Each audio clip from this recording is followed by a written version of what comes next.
All right, welcome back to the Burglar Report. I'm your weirdly fucking attractive host, Dave Steppenwolf, and this is another segment I like to call Inside My Brain. So if you're watching this, like and subscribe. Come check me out. Get on my Twitch channel. We get into further deep discussions on different topics. A lot of fun. In any case, I got a lot of weird theories out there, or in here in my head. I'm a big believer in different conspiracy theories. I like all the UFO stuff. I like when the Ancient Aliens fucking series came out in history. I was whole hog. Don't. I've since backed away from some of that, but my theories are still they're out there. If you know me, pretty fucking weird. So the mechanisms that operate the inside of my brain, they're very open. You know, open to a lot of info, and the processing unit in here is it's whatever. Fuck it. Anyways, topic for today is a theory. Heard it here first on the Burglar Report. Fucking something I've coined. I've not heard this anywhere else, so it's kind of a new thing I'm making up. I call it fuck's in the front door, blood earth theory. Okay, now bear with me. It's a little convoluted. It's a little out there, but I like it. And I think it's a possibility. Now, what's the basis for this theory, you might say? Well, to put it to something, I came up with this before the movie Avatar came out. It's something I've been kind of rolling around in my head, but it's a good connection people can understand. They had the planet Pandora, had that mother spirit, Awa, maybe. Don't quote me on that one. Might have been the name of that. But essentially the whole planet was alive, and it communicated with the animals or with fucking whatever. I mean, I'm sure you've seen Avatar. You've seen the parts with like they're doing the chanting with the spirit and like all this stuff's going through the roots and the vines and the plants. It was like a fucking almost like a the trees almost look like neurons in the brain. All the communication gathered together.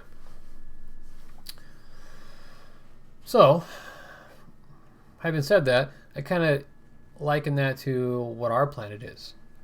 You know, I've said before how you look at an anthill and they can't even comprehend that we're even there. They're just going about their business. Maybe if you get too close and breathe on them, maybe you're trigger some pheromone reaction where they go crazy. But for the most part, they don't have the consciousness or just this simple comprehension to even think about what we are. We're just on a different level. So, my idea is the planet itself is alive. The planet itself, this massive, celestial body that we're floating on, fucking balls out. What it's like 60,000 miles an hour around the sun, rotates like 1,200 or 1,000 to 1,200 miles an hour, somewhere roughly along that, and then we're just blasting through the Milky Way. This thing could very well be alive.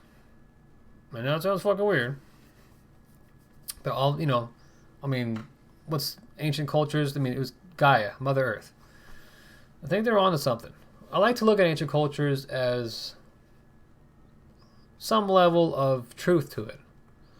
I mean, you have all these ancient beasts and, the Titans and who's to say Titans aren't real or weren't real? I mean, look at the movie Godzilla. There could be these massive fucking monster type creatures just living in the earth or living at the bottom of the ocean. Well, fucking, we don't know. We've got a short fucking span here of a couple hundred years in modern history, a couple thousand years. I mean, maybe up to 6,000 to 10,000 years ancient history. We don't know shit. The planet's been here for billions of years.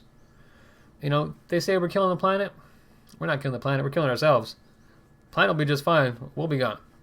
This thing is alive and well and doing okay. Losing its atmosphere a little bit, but that's another topic for the day. We don't want to turn out like Mars, but always a possibility. Anyways. So the planet's alive. By my understanding or theory. And how does that connect to my by blood earth phenomenon? Well, the idea kind of sparked from a series I was watching, Hell on Wheels, how they built the railroad. I think it was a Netflix series or a History Channel series. I don't fucking know. I think I saw it on Netflix.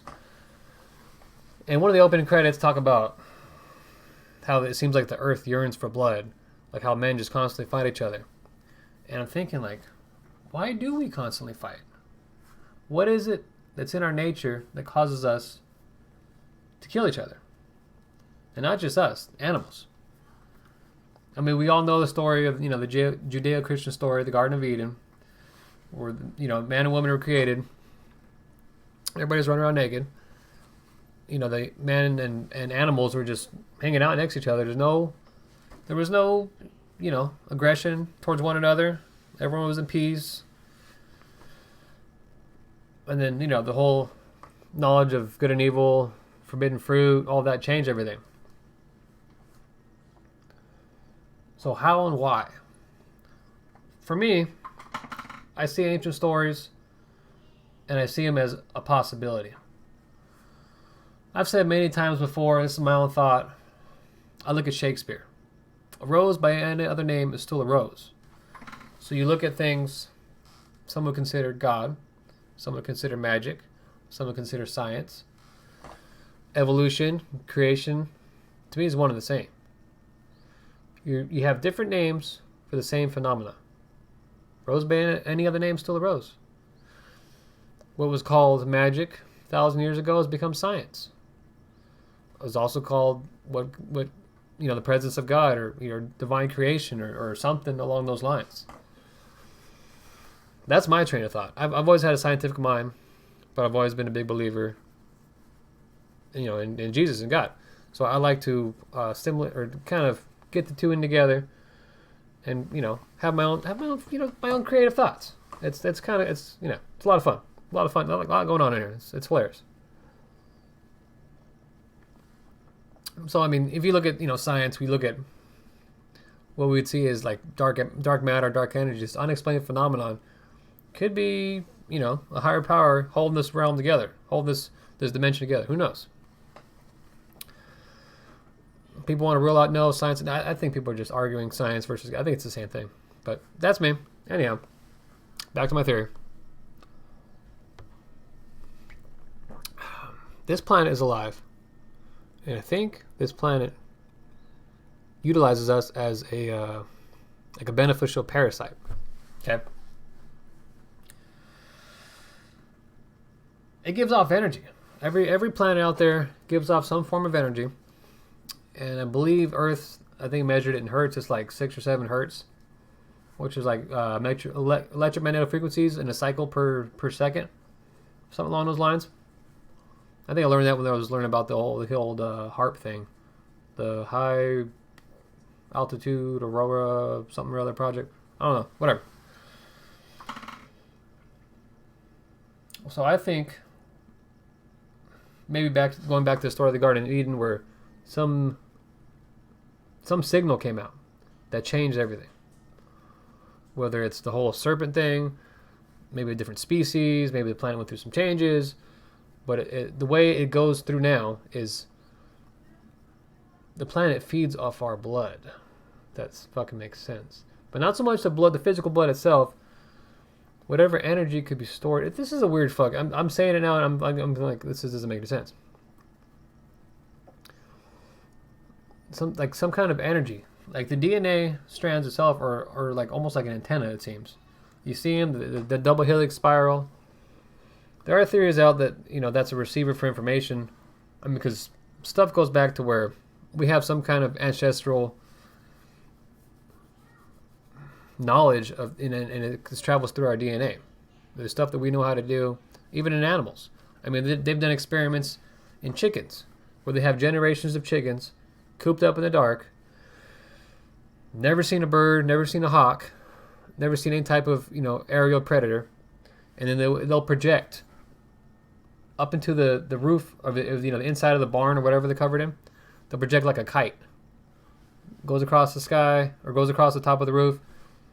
Chickens don't do shit. The minute they change the shape to something like an owl or a hawk or something, the birds go apeshit. They've never seen one. No experience with any over generations of being bred in the dark indoors.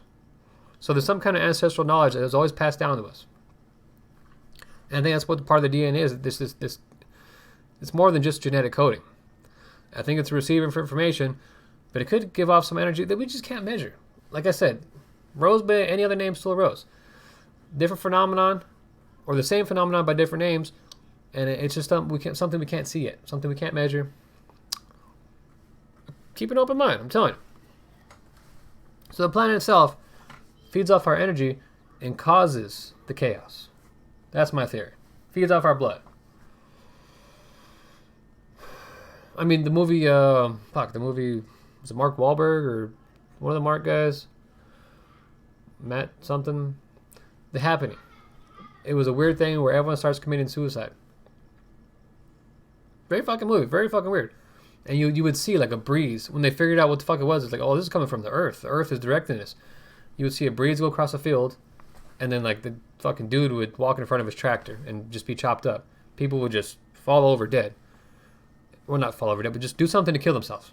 And it was like an Earth's form of population control. That was also kind of, I fed into my theory, like, it's a possibility, because we have this something in us that makes us tribal, it makes us fight with each other, and doesn't seem to be any rhyme or reason. I mean, I know evolution, survival of the fittest, Darwin's fucking theories, I get that, but we have our own theories of advanced civilizations that somehow get past what we're going into or what we're in, and everything's all cooperation and love and peace. Because the way we're going, we're going to blow ourselves the fuck up, and we're not going to get past the next 20 years. So there's some kind of peaceful inhabitants, coexistence that we can commune with Mother Earth or whatever. It just keeps sounding weirder and weirder the more I'm talking about this. But that's just one of my many theories inside my brain. So if you're still watching, thank you. And I'm not fucking crazy. I'm a little crazy. It's all good. I mean, guy in a ski mask. Anyhow, that's it for this week. See you on Sunday. No, Sundays are off. The next segment will be Monday. So check me out. Going live on streaming right now on Twitch. So it's going to be some fun. And good night.